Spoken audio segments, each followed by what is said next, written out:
Hello guys, how's it going? My name is Dalaran. I think it's time to take a look at the Druids and the variety of different Covenant abilities that affects the 4 specs of this class. This one could potentially be a long video as I'm starting to work on it, because Druids have 4 specs and each spec is going to be affected by all these abilities slightly differently. There is even one of these abilities in the Covenants that's kind of similar to Symbiosis. It's not a full-blown, I give you an ability, you give me an ability, but kind of sort of similar effect that might be a big playmaker. Let's take a look at what Druids will be able to play with when it comes to picking new Covenants and the signature Druid abilities that each Covenant offers to you in Shadowlands. The first Covenant is going to be the Neckerlord Covenant, and their ability is called Adaptive Swarm. The idea behind this ability, it's a heal over time, but it's also a dot, so it'll kind of bounce between an enemy, swarm the target with dots or heals over time for 12 seconds, and increases while the swarm is on the enemy, your dots or hots on that target by 20%. So if you're Feral Druid, you dot up somebody, drop down the swarm, those dots tick harder. Or if you're a Healer Druid, put up a bunch of hots on a tank, drop a swarm on them, the swarm will help heal. This ability also on expiration will dip to another target. If you start with a damage ability, it'll try to heal the next dip, and then the next bounce it'll try to damage, and then the next heal. So this overall will do the swaps 3 times. So you get this ability can jump it from an enemy to an ally to an enemy to an ally, or in reverse order every time you use this ability. So it gives you an opportunity to use it on a boss or in a massive trash pack, and it'll also help out with healing over time as well if you have any. It's like a massively empowered chi wave that monks have. This ability will balance between yourself or an ally as well as an enemy, doing a bit of damage, doing a little bit of healing. With Druids being a hybrid class, with the possibility to go into Cat for DPS or a Boomkin for range, tanking to, as a bear form in order to protect allies, or a healer in order to heal, you dip into each part of Druid, so this ability really symbolizes the whole hybridness for it. It's a fairly easy ability to use. It's quite low impact and quite low in terms of managing it. You just throw it out on an enemy, but it does do quite a bit of damage here and there. It's early alpha, so there's a good chance Blizzard will modify how good this ability is. I am very excited, however, to see if this might be really strong for a Feral, going for like a bleed heavy playstyle, drop down the swarm, and now your bleeds are just rotting down the enemy. I mean, the swarm hangs out on the target for quite a bit of while. This has some value if you are a healer, I think, especially in Mythic Plus dungeons, because in Mythic Pluses, you'll be doing a little bit of damage as well as a little bit of healing. So with the Swarm, it allows you to go a little bit aggressive, and the Swarm will kind of jump between enemies and allies, and will try to heal if ever possible. For Guardian Druids, this doesn't really offer you anything except maybe a heal over time on yourself, because this will buff any heals over time. So if let's say you got a frenzied regen, which should count as a heal over time, or a pre-regrowth rolling or something along those lines, then it might give you some survivability. Outside of that, this ability is quite simple. You throw down a swarm and it does a bit of damage, and then can do a little bit of healing and back and forth with an enemy. The damage potential for this ability is what could be exciting to check out in future. However, in terms of the applications, they are quite simple. So that's about all we can say for the swarm. The signature ability that Neckerlords come with is an Absorb Shield on a 2-minute cooldown. If you use this Absorb Shield around dead enemies, especially if they are powerful, then the shield grows stronger. For a class like a Druid, having a little bit extra Absorb, whether you're a healer, tank, or a ranged DPS, is actually quite nice, since you're a class that kind of needs a little bit of self-healing from time to time. So having an extra shield to use against enemies, I think, is a great thing to add to the spec. It makes a tank class tankier, it makes a healer having to manage themselves a little bit less, and it might even be used in certain combat situations where you can't reach the enemy to give yourself a little bit of a defensive buffer. Overall, I would say for Neckerlords and Druids, it looks like a simple setup. However, I do like the ability. I like the idea of an insect swarm. I remember back in the day when balanced Druids used to put up Moonfire and Insect Swarm on the enemy, so it brings me back to those days. It'd be cool if this ability had some defensive value for a Guardian Druid. Maybe like if you're a Guardian, the enemy is less likely to hit you, or reduced hit chance by 20% or something like that. I think something like that could be really interesting, but overall, this is not a bad ability. The second ability is going to be a Kyrian ability called Kindred Spirits. This is the symbiosis sort of ability that I talked about before.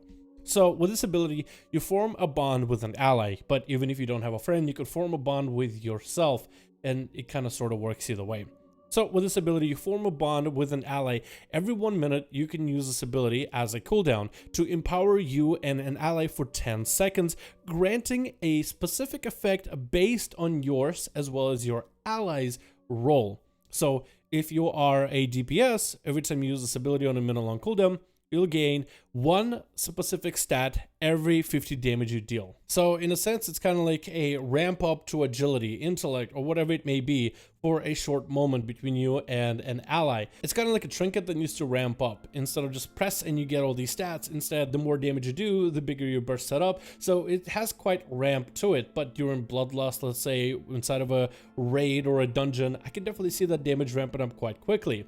But besides that, the DPS one for the DPS roles is going to be the most simple version of this ability.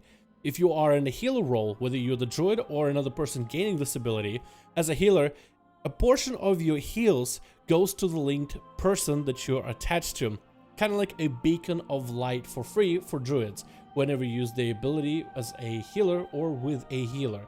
This can be really good. Let's say you're a guardian druid, you bond yourself with a healer during a high stress situation, they just start trying to heal the rest of the group. A portion of the healing they apply to the group members inside of a party or a raid also heals the tank, and can be used for healers to kind of double heal each other, or for a healer to have an opportunity to maintain another DPS without having to hard focus them, which can be useful in many cases. If you are a tank getting this buff, you take 40% of the marked target damage until you drop below 20% health. It's kind of like a paladin sacrifice, which is cool. So if you're a guardian druid and let's say a healer in a dungeon is about to take a lot of damage, you will take a portion of their hits, but they will heal you. If you are partying this up with another DPS, you'll make sure that they're a little bit tankier up until a certain point, and they'll do more damage. If you use this with another tank, you guys will kind of help split some of the damage between one another, which I think can be massive when it comes to raid and certain boss mechanics when it comes to using this covenant. For DPS perspective, the DPS portion of this ability is very, very simplistic. Then it might still be strong on numbers, but what I'm excited for are the healer and the tank counterparts for this. Seems like a really interesting choice if you're someone who wants to tank or heal inside of major PvE content when it comes to Shadowlands. Finally, the ability to get as a side ability with the Kyrian is going to be a steward. You summon a steward, will grant you a vial, let you change talents. The vial can dispel everything but magic, so poisons, it can dispel bleeds, it can dispel diseases, so it is quite good. It gives you a little bit extra healing, which can be nice as a DPS, healer, or tank, kind of like an extra health stone, but besides that, I think it's pretty simple. Then we have the Fae Covenant ability. With the Fae Covenant, it's a 3-minute cooldown, so it's actually one of the bigger cooldowns compared to the other abilities. And this one is quite hefty. For 20 seconds after using Ravenous Frenzy, and Frenzy is available for all 3 specs of Druid, any spell you cast or any ability you use increases your damage, healing, and haste by 2%, stacking infinitely until this ability falls off. But, however, if you spend 1.5 seconds idle for any reason whatsoever, you're unable to hit an enemy, you're unable to heal yourself, you're unable to do anything, this ability will backfire back to you, doing 3% of health per stack and stunning you for 1 second. I think what Blizzard was trying to do with this ability, it's kind of like a corruption system, but not really. It has a big play and a big reward, but a bit of risk to it if you use this ability wrongfully. I can definitely imagine druids going for the Fae Covenant, trying to pop this off in PvP, ramping up for some crazy burst, then getting stun locked by a rogue, and then nuking themselves with this ability. So hopefully if you are going to be going for a Fae Covenant as a druid, be careful of how you use this ability. I think it's kind of a cool ability. It's fun. It's a massive cooldown the druids can get, whether you're Restoration, whether you're Guardian, whether you are Feral or Balance, and this ability does sound kind of sketch. Right, the whole, if you spend 1.5 seconds idle, what does that mean? Moving doesn't contribute towards the idleness. So if you're just running around all over the place, that does not count as you being not idle. That means you need to be pressing some sort of an ability, whether it's a self-heal, whether it's a damaging ability, whether you're pressing something. And I wonder if druids will find some simple abilities that you can use on an enemy or yourself, something that's spammable, something that won't make you run out of mana, or something that won't make you run out of rage, energy, whatever the resource might be, Some lanes you can kind of just keep spamming towards an ally or a friend in case, let's say, you get CC'd, or in case, let's say, the boss moves and you're kind of in a bad situation and you need to keep doing something.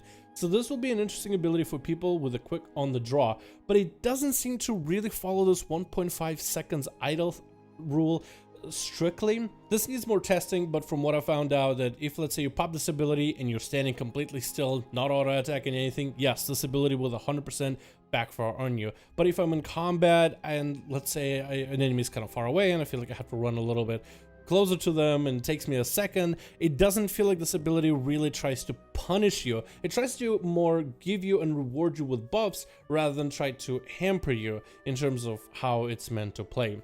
Although it's a cool ability, I like this whole big play, big reward, but also kind of a risk to the playstyle. I think this could be an interesting ability for druids to have insane cooldowns available, especially if you decide to play for a playstyle that doesn't go for like incarnation or anything like that, to have a massive powerful cooldown to use from time to time. Very interesting ability with Fae Covenant. The second ability for Fae Covenant is going to be, well, the Doorway to Shadows. We talked about this ability for other classes. It's a short-term teleport. For a class that's already mobile for druids, this is actually a good ability. To be able to reposition away from the boss to a boss using this ability with a short cast could actually be quite good. If you're a feral, you can kind of just, you know, sneak around the enemy behind them. If you're Restoration, you can run away from Death Knights using this ability. If you're a Guardian Druid and you feel like you're just way too slow, you can just teleport yourself all over the map. It's a cool ability, and I think it's going to be quite handy, especially if you're a balanced druid in PvP and you're always getting chased by melee day in and day out. Finally, we have ourselves the Fae ability called Kindred Spirits, 2-minute cooldown. So it's not quite as long as the Ventir ability, but this one is, it's that Yaxaron card from Hearthstone. It's that randomness ability, and this is the weirdest ability I think we've seen in World of Warcraft so far. It's definitely interesting. So with Kindred Spirits, you call upon the Fae to erupt with energy, randomly casting 16 druid spells over 4 seconds.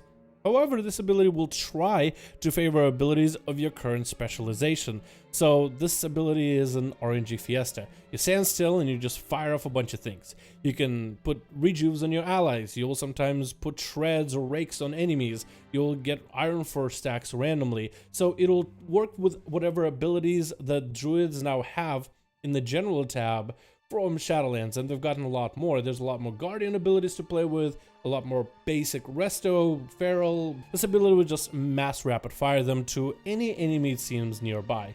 This ability has a couple interesting things. It can pop a lot of heals on an ally for free without you having to help them. If you have multiple enemies, you can put Rake on a bunch of them fairly quickly. It'll generate a lot of combo points for you. It can put up a bunch of HOTS on top of you and even give you massive defenses to survive, let's say, physical attacks with Iron Fur. It's a very, very interesting ability, but I'm not really sure how good it's going to be. It's an ability you can control. So if you're someone who, let's say, is playing Outlaw rogue currently, or you're playing a corruption playstyle of Battle for Azeroth, and you kind of you embrace the RNG, then this ability could potentially be good. I can't say I hate it. I'm more just confused about this ability. And the thing is about it, if you're someone who loves and values mobility, this ability will force you to channel. You have to stand still and use it. It's a very, very interesting design, and I don't know how it's going to go by. I can definitely expect Blizzard to tune this ability and change this randomness factor completely out of it. Maybe make it so if you're a Restoration, you just put up a bunch of HOTS for free on allies. If you're a Moonkin, you'll just fire Star Surges and Wraths and Lunar Strikes.